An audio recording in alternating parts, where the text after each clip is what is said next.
unboxing. Երկու բան եմ առել Revuel ֆիրմայից, primer serum, վիտամին C-ով, մյուսն էլ ինչ-որ Luminize SPF 20, դուք լսել եք ընդհանրապես SPF 20-ի մասին, ինձ էր SPF-ը 30-ից հասկսում, հայլ հաղորդող մաշկին բանա,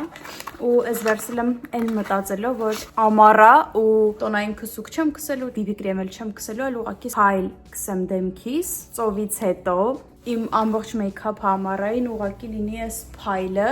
նոր գնացել էի այդ կոսմետիկայի խանութ տեղի Druni ու ինչ տիպի BB կրեմ, տոնալնի կրեմներ, չնայած երբեք չեմ քսում տոնալնի կրեմ, չգիտեմ ինչի եմ փորձել, սա փորձել եմ դեմքիս վրա, մաքրել եմ ու դրանից դեմքս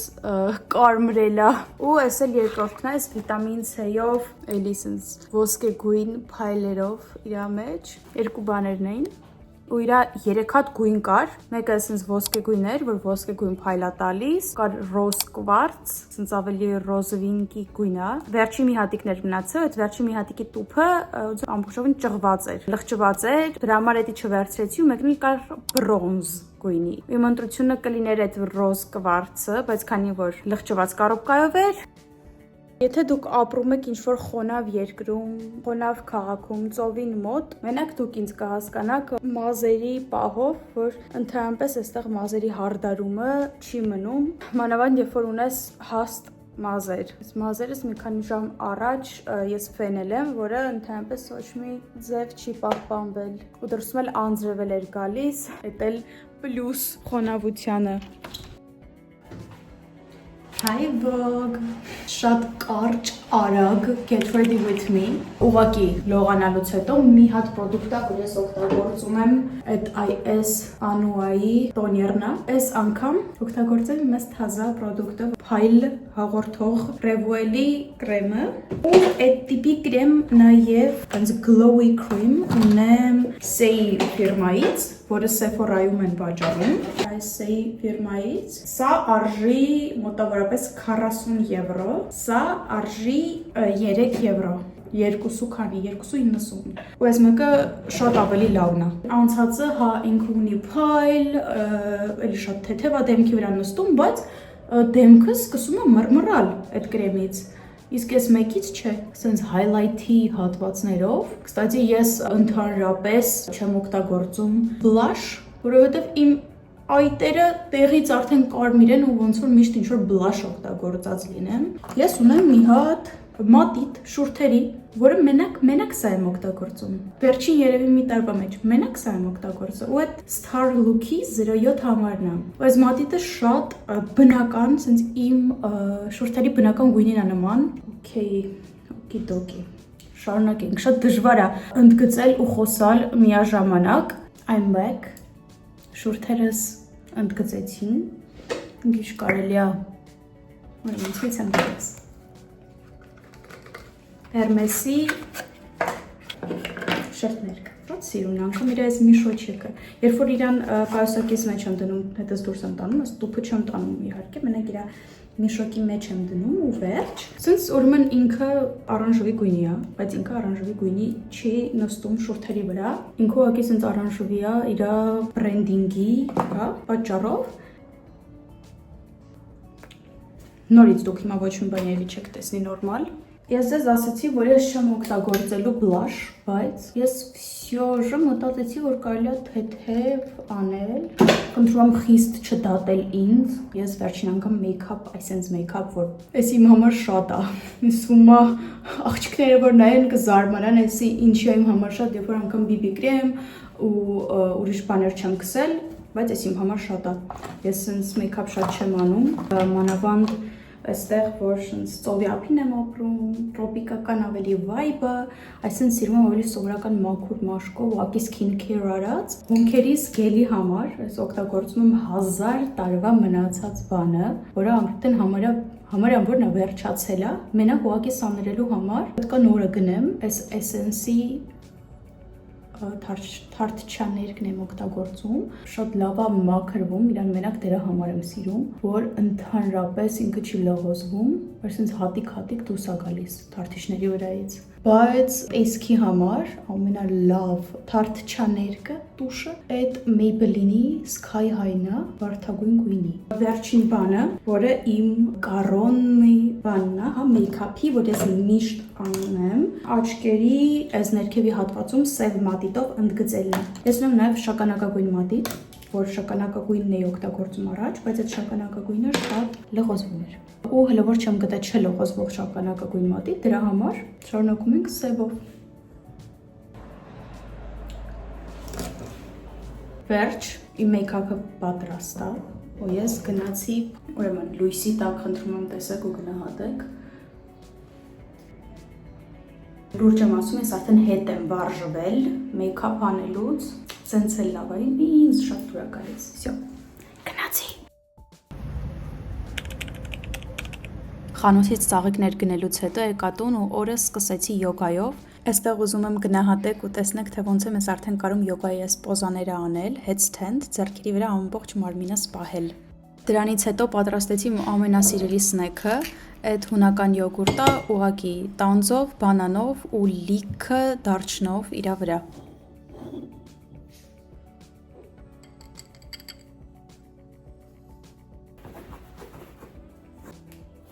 Գնացինք բալկոն վայելելու, ինչ-որ YouTube նայելու։ Այսօր մազերից վերջին օրն է, ոնց տենում եք։ Քանի որ հեռու եմ գնալու, գնում եմ Մերկադոնա, որ 30 րոպեվա ճանապարհավոտքով, բայց արևը կլասնի եղանակ է ու հավեսս տվել է քայլելու։ Ես վերցնում եմ այս կարրիտոն,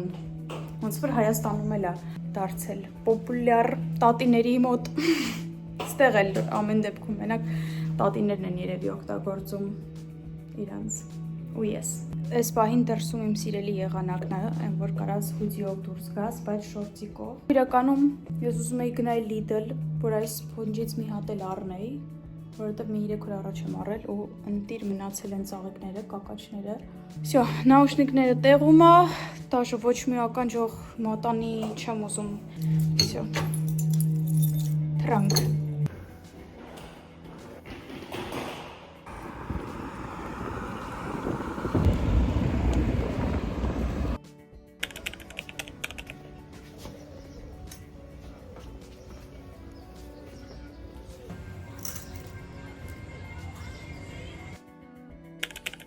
Վերջին մի քանի ամիսների ընթացքում ես ընդհանրապես ինձ ոչ մի շորտ չեմ առել, նույն ձևով էլ շարունակվում է, որովհետև ոչ մի բան մի տեսակ ինձ դուր չի գալիս, ինձ չի սազում, ինչ որ շորիկ էի ուզում, որ այդպես էլ չգտա։ Այս տոպը ու շալվարը իրար հետ շատ էին դուրս գալիս, բայց էլ ինչ որ շատ ամպիկի պես ուռած սիլուետ էր ստացվում, որ դուրս չէր գալիս, ու հասկացա, որ այս ուղակի ինչ որ թրենդային աութֆիթ է, որ ես կհագնեմ, ասենք, այս մի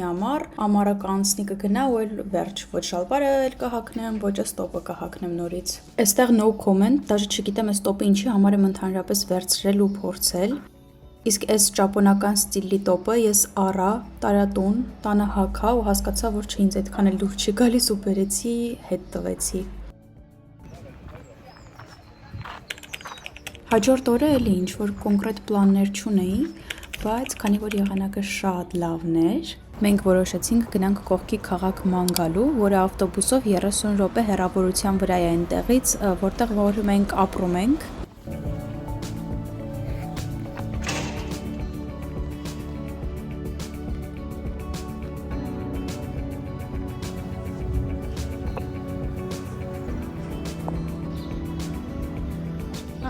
Դեղին ավտո։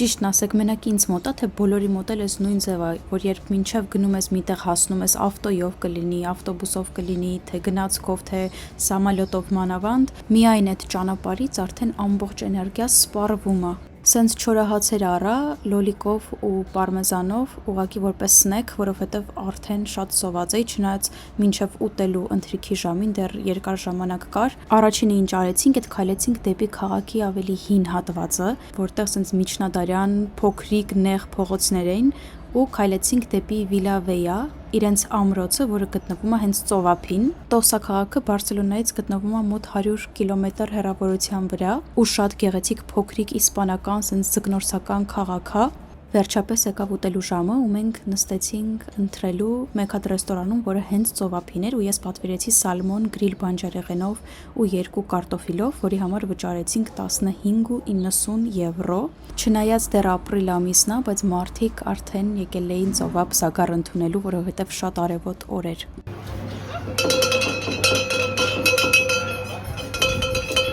Եթե եղել եք Իսպանիայում, հաստատ գիտեք ստեղի պոպուլյար ալեհոբ խանութների մասին, որը շատ նման է Հայաստանի մինիսոյին, տարբեր տեսակի զրթուզիբիլ բաներ են ծախում, օրինակ այս ամենատարօրինակ brain rot եսի մինչերը, չգիտեմ ով է այս հնարել ու չգիտեմ ինչի համար է, տարօրինակ անհասկանալի բան կգտնեք այս խանութում։ Ես մտնում եմ ուղղակի սենց միշտ հետաքրքրության համար նայելու համար, բայց ոչ մի բան չեմ առնում։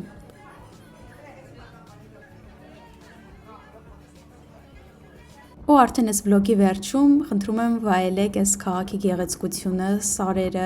ու ծովափնյա գեղեցիկ կադրերը։ Բարձրացել էինք հենց այդ ամրոցը, այս պուջուրիկ նեղ քարքարոտ փողոցներով ու բարձրանալը հենց ուղիղ իմաստով կարաք ընդունեք։ Ես հագել էի սանդալներ, տապուչկաներ, հենց կարելի է իրենց այդպես անվանել, ու այդ տապուչկաներով ես բարձրանում էի այս թեքության վրա գտնվող պատի վրայով, գեղեցկությանը չափ ու սահման չկար այստեղ ու հաստատ արժեին իմ այդ տանջանքները սանդալներով բարձրանալու այս թեքության վրա պատը ու իհարկե մի հատ վայելեք այս կադրը, որ հենց երևում է ծովափը այս ամրոցի պատուհանից, եթե իհարկե այս պատուհան կարելի է անվանել։ Շնորհակալ եմ նայելու համար իմ վլոգը ու կսպասեմ ձեզ իմ ալիքում նորից։ Չմոռանաք լայքել ու բաժանորդագրվել։ Բայ բայ։